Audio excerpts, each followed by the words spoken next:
मेरी पत्नी अब समझौता नहीं करेगी। माँ, अब थोड़ा एडजस्ट तो करना ही पड़ेगा आपको। वैसे भी रूही अपना घर अपने मम्मी पापा को छोड़कर आई है। थोड़ा समय तो लगेगा ही नए घर में एडजस्ट करने में, और फिर आप सास हैं उसकी। आप नहीं समझेंगी तो कौन समझेगा? पापा समझाइए ना माँ को कि एडजस्ट कर ले। आखिर कोई गैर नहीं है, हम आपके ही तो बेटे बहू हैं। अमित जी के कानों में गूंजते अपने बेटे तरुण के ये शब्द उन्हें सोने नहीं दे रहे थे। रात की खामोशी में तरुण के शब्द जैसे उनके मन में भूचाल सा ले आया था। पास ही विभाजी गहरी नींद में सोई थी। एक नजर विभाजी पर डाल अमित जी उठकर बालकनी में आ गए। समझौता कितना छोटा सा शब्द है, लेकिन उतनी ही कठिन हो जाती है समझौता करने वाली की जिंदगी। एक बार जिसने समझौता कर लिया, क्यों हर बार उसी से समझौते की उम्मीद की जाती है? पहले माँ, फिर भाई और अब बेटा। सबकी उम्मीद सिर्फ विभाजी से ही रही कि वो समझौते करे, लेकिन क्या किसी ने विभाजी के लिए समझौता किया? दिमाग में बार बार उठते इन प्रश्नों के उत्तर जानने के लिए अमित जी का मन उन्हें अतीत की गहराइयों में ले जाने को व्याकुल हो रहा था।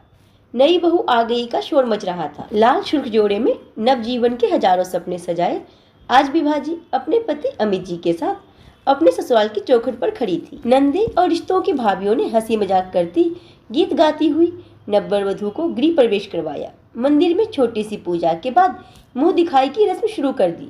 लेकिन इन सब के बीच विभाजी को उसकी सास कहीं नजर नहीं आ रही थी। हो सकता है व्यस्त होंगी, मन ही मन विभाजी ने सोचा। विभाजी को ससुराल आए 5-6 दिन बीत चुके थे, लेकिन इस बीच एक बार भी विभाजी की सास के साथ उनकी कोई बात नहीं हुई थी। दिन के 1-2 बार वो कमरे में आती और 2 मिनट रुककर चली जाती। चेहरे पर ना कोई हंसी, ना नई बहू घर लाने का उत्साह। यूं लगता जैसे विभाजी उन्हें पसंद ही ना हो। समय के साथ साथ विभाजी की शंका सच साबित हुई थी। कमाओ बेटा, अब कहीं पत्नी की मुट्ठी में न आ जाए। ये वह विभाजी की सास के कटु व्यवहार का कारण था। देखो विभा, माँ ने बहुत कष्टों को सह हम दोनों भाइयों को पाला है। मैं नहीं चाहता इस उम्र में उन्हें कोई दुख या परेशानी हो, इसीलिए मैं तुमसे कह रहा हूँ कि समझौता कर लो और जैसे माँ कहे वैसा ही करो।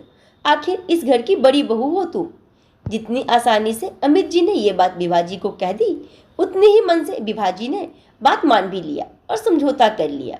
अब घर में विभाजी की सासू माँ का ही डंका बजता। हर महीने अमित जी अपनी तनख्वाह अपनी माँ के हाथों में दे देते और घर की हर चीज उनकी माँ के अनुसार ही होती। एक पत्नी और एक बहू के सारे अधिकार छोड़ विभाजी ने समझौते की जिंदगी को स्वीकार कर ली थी। अब अमित जी की माँ बहुत खुश थी, क्योंकि उनका कमाऊ बेटा उनकी मुट्ठी में था और बहू उनके अनुसार चलती थी। लेकिन विभाजी कुछ उदास, जिसे भली भांति समझकर भी अमित जी चुप रह गए। कुछ समय बीता और छोटे भाई रवि की शादी भी हो गई। विभाजी की देवरानी जिया चालाक और आलसी औरत थी। घर में काम बढ़ गया था, लेकिन हाथ अभी भी 2 ही थे और होते विभाजी के। देवरानी किसी काम में सहायता नहीं करती। सुनिए जरा, देवर जी को कहिए ना कि जिया को समझाए। अब कितने दिन नई बहू बनकर रहेगी, थोड़ा घर के कामकाज में हाथ बटा दिया करे। विभाजी की बात मान अमित जी ने इस बात की चर्चा क्या की कि रवि और जिया ने घर में कोहराम मचा दिया। बात घर के बंटवारे तक आ गई। जाने दो विभा, जैसे आज तक काम किया वैसे आगे भी कर लेना। चाहो तो काम वाली रख लो। घर का बंटवारा किसी दृष्टि से उचित नहीं होगा। लोग क्या कहेंगे? आखिर कोई गैर नहीं, अपने ही हैं दोनों। अपने पति की बात मान इस बार भी विभाजी के हिस्से समझौता ही आया था। सीधी सरल पत्नी को हर बार समझौता कर लेने को कहना अमित जी को अच्छा तो नहीं लगता था, लेकिन कभी घर परिवार तो कभी आर्थिक परिस्थितियों से मजबूर हो उन्हें ये कदम उठाना पड़ जाता था। तरुण भी बड़ा हो रहा था, कभी स्कूल फीस तो कभी किताबें। हर बार अपने पति की मजबूरी समझ विभाजी को ही अपने खर्चों में कटौती कर समझौता करना पड़ता था। समय के साथ विभाजी की सास नहीं रही और छोटा भाई रवि भी परिवार के साथ दूसरे शहर में जाकर बस गया। अब कुछ सुख विभाजी के हिस्से में आए थे। धूमधाम से तरुण की शादी हुई। नई दुल्हन रूही आधुनिक विचारों की लड़की थी। दिन चढ़े तक सोना, आधुनिक कपड़ों में घूमना और अगर विभाजी टोक दे तो नाराज हो उल्टा जवाब देना। विभाजी ने तरुण को टोका तो तरुण ने ही रूही को समझाने की बजाय अपनी माँ को ही सुना दिया।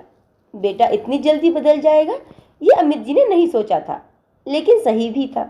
तरुण ने कम से कम रूही के लिए आवाज तो उठाई। उन्होंने क्या किया था? आज तक सिर्फ मजबूरी के नाम पर समझौता करने को कहा था अपनी पत्नी को, लेकिन अब और नहीं। मेरी पत्नी अब कोई समझौता नहीं करेगी। एक नए दिन के साथ एक फैसला ले चुके थे अमित जी। मन का बोझ अब कुछ हल्का हो चुका था। ये क्या, इतनी सुबह खुले में बिना शॉल के खड़े हैं? कहीं ठंड लग गई तो? चलिए अंदर चाय बनाने जा रही हूँ। विभा जी की मीठी डांट सुन अमित जी मुस्कुराते हुए अंदर आ गए। तरुण भी अब तक नीचे आ चुका था। बेटा तरुण, कल तुम्हारी बातों पर गौर किया मैंने। सही कहा था तुमने, रूही बहू है हमारी, थोड़ा समय तो देना चाहिए एडजस्ट करने के लिए। तो ऐसा करो, जो जॉब ऑफर तुम्हें बेंगलोर की मिल रही है वो स्वीकार कर लो और तुम दोनों बेंगलोर शिफ्ट हो जाओ। रूही को भी समय मिल जाएगा। लेकिन पापा, मैंने ऐसा क्या कह दिया जो आप मुझे बेंगलोर शिफ्ट होने को कह रहे हैं? और फिर माँ को तो मैंने बचपन से एडजस्ट करते देखा है, कभी दादी तो कभी चाची के साथ। तो अब रूही के साथ क्या समस्या है? तरुण, जैसे तुम अपनी पत्नी का सोच रहे हो वैसे ही मैं भी अपनी पत्नी का सोच रहा हूँ। मानता हूँ देर हो गई मुझसे। तुम्हारी दादी और चाची के लिए मैंने ही मजबूर किया था तुम्हारी माँ को, लेकिन अब और नहीं। मेरी पत्नी अब कोई समझौता नहीं करेगी। उम्र के इस पड़ाव पर अब मेरी पत्नी स्वाभिमान के साथ रहेगी, ना कि समझौते करके। अपने पापा की दो टूक बात सुन तरुण चुप रह गया। वही रसोई से बाप बेटे की बातें सुनती विभा जी की आंखों के कोर भीग गए। आज सही मायने में अमित जी ने पति का धर्म निभाया था। तो आज की कहानी के बारे में अपने मुझे कमेंट बॉक्स में जरूर दी। और कहानी पसंद आई हो तो वीडियो को लाइक, चैनल में वीडियो को शेयर करना ना भूलें।